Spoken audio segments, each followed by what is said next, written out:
23 after the hour of 6. I was looking forward to this discussion when I saw the schedule last evening, and I recognized my good colleague Martin George, attorney at law, is going to lead this discussion. I said to myself, you know, great option, because I'm always guided by your counsel, Martin, and I think this is a very important discussion, the unmasking, quote unquote, that will transpire come next week. As always, welcome, and I really look forward to the legal side of this, because I wonder if anyone who wants to challenge, let's say, a business place, because we heard from the minister yesterday that businesses, you know, obviously would have their right to refuse admission and tell folks, well, listen, this is our dress code, this is our mandate to come into our business place. And I'm sure many next week will continue with their mask mandate, but can someone challenge that and say, listen, I'm coming in to conduct business and I'm not wearing a mask? Yeah, well, the thing is, good morning, Jason, and good morning, Trinidad and Tobago. Jason, the issue would really be, the type of business, the type of premises, and who has effective control. If it's your space that you are occupying as a business owner and you are in control of that space, then you do have the ability to determine, okay, all right, yes, I want all my customers entering to wear masks. And if you are not wearing a mask, then I can say, well, look, I am refusing you entry. It's the same way, Jason, for instance, you go to a nightclub, they may say, well, okay, look, they don't want like sleeveless or no hoodies or caps, and you know, we comply with these. And funny, Martin, and funny you mentioned that. I just want to stick a pin there, because in my opening, I spoke about that because I come from the entertainment space, and I would call the name of certain clubs, but there were clubs where there was, when I tell you, strict dress code. And because other clubs were very relaxed with their dress code, they started to lose numbers, and it impacted their outcome, their business, their profits, and eventually some of those exact clubs that were so strict and stern with dress code, people end up going into them same establishment. I've seen it with my own eyes with slippers and vests, you know.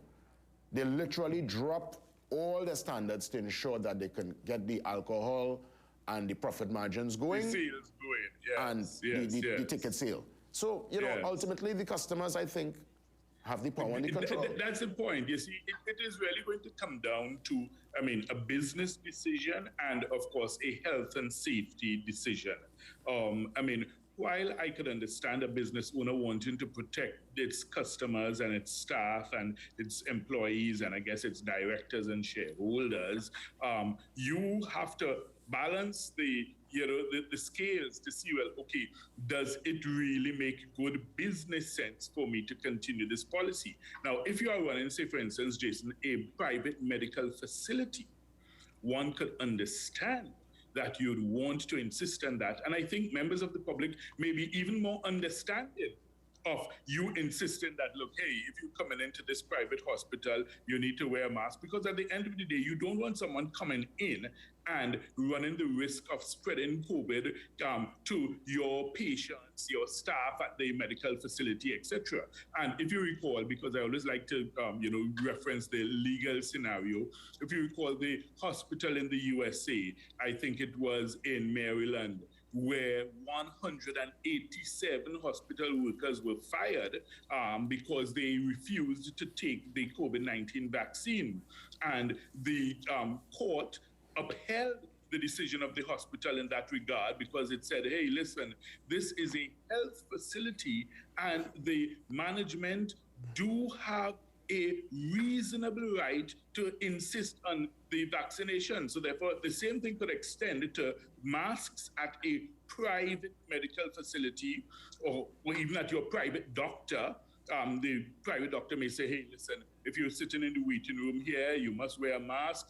And I think those things are not unreasonable as a requirement because of the nature of that type of business or practice. So therefore, as I say, it's going to be dependent on the circumstances, Jason.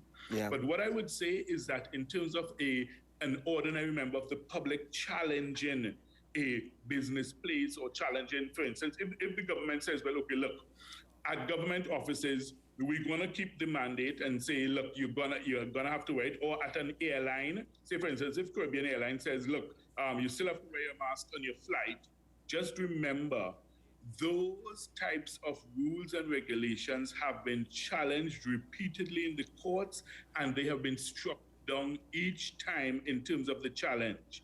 The challenges have not succeeded. Even in the US, there have been challenges against some of the major airlines when they were insisting on the masks.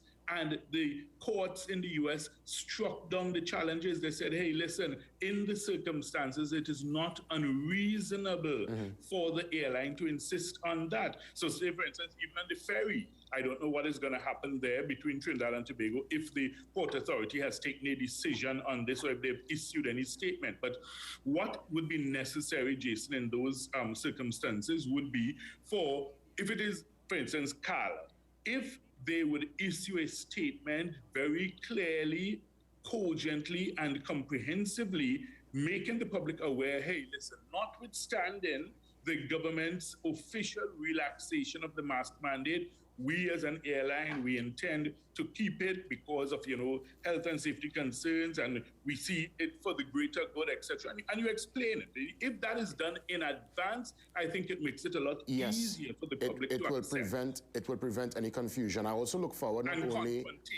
not only from let's say CAL and let's say all forms of transport, because as you mentioned, the ferry, maxi and taxi associations.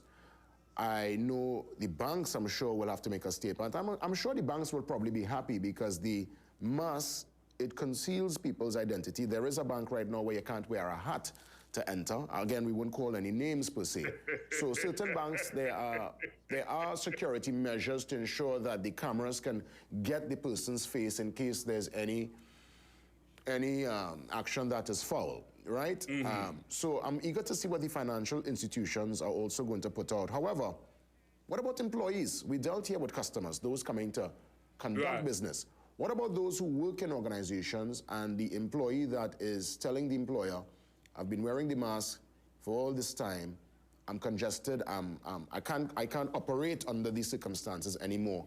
Do they have any grounds? Can they, let's say, go to a union to get representation for such a mandate? So in these circumstances, as I say, it would depend, I think, mainly on the type of business. If you are employed, say, for instance, in the healthcare sector, I can easily understand an employer making a case to say, hey, listen, we cannot let our guard down entirely. We still want our employees to wear the masks. Now, people may wish to try to challenge this, but it's going to be a question of the reasonableness of the requirement. So if it is that the industrial court looks at it, or whichever forum you go to, if they look at it and they find that, look, it's not unreasonable, as I said, even in the US, where there was much opposition to wearing masks, even when those things were challenged, it's the same type of test that was used. And once the court found that it's not an unreasonable request, they would rule in favor of those who made the requirement or put the restriction in place. Excellent. I really look forward. And as you rightfully said before we wrap, I hope organizations looking on their corporate communications team will meet, let's say today, tomorrow, and put out a statement. And clarity is important, Jason, because you see, if they communicate this to the public, in other words, you make your position known in advance, then it avoids putting your employees, your staff in a difficult position with someone coming and saying, well, look, I wasn't aware, I didn't know, then you will say, hey, listen, look, we put out an ad, we had something going on the newspapers, we had it on the television, on the radio, look, here it is. So we notified the public. So, maybe you missed it, but at least we did our part. Yeah. Then you could be a lot more justified rather than if you just spring it on persons, when they get there. Because first of all, people are not going to be walking around with a mask in their pockets generally, if you understand me. Yeah. All right, so therefore, if it is that your policy is that you want the mask wearing to remain while on your premises, then either you provide the masks or you make it known well in advance that, look, hey, if you're coming here, you need to wear a mask also. But Jason, what I'd like to say just in closing is that, listen, at the end of the day, we in Trinidad and Tobago need to understand that this comes down to a question of taking personal responsibility for your own health and safety. So in other words, separate and apart from the mask wearing, the basic health and safety protocols that we practiced during the pandemic, we ought to still continue with them. The same things about washing your hands regularly, even sanitizing, walking with your hand sanitizer. I mean, there's some people who, even before the pandemic, that was part of their routine. Yes. And I mean, I'm not talking about a germaphobe, or anything. So I'm talking about normal, everyday people who, just for their own personal health and safety, they felt that it was necessary to, either wash hands regularly or sanitize their hands regularly. And these are things I would encourage and urge members of the public to continue doing. If you have to sneeze or cough, you cough in the crook of your elbow or into a tissue or a napkin, that type of thing. Of course. And we all would then be our brother's keeper in that regard. And I will second that recommendation. As always, thank you for the commentary. Have yourself a safe one. And let's see how things pan out next week. I really Always look forward. a pleasure, Jason, and a great day to you and your team at CNC3. Martin George touching base with us yet again, always very thought-provoking, to the point.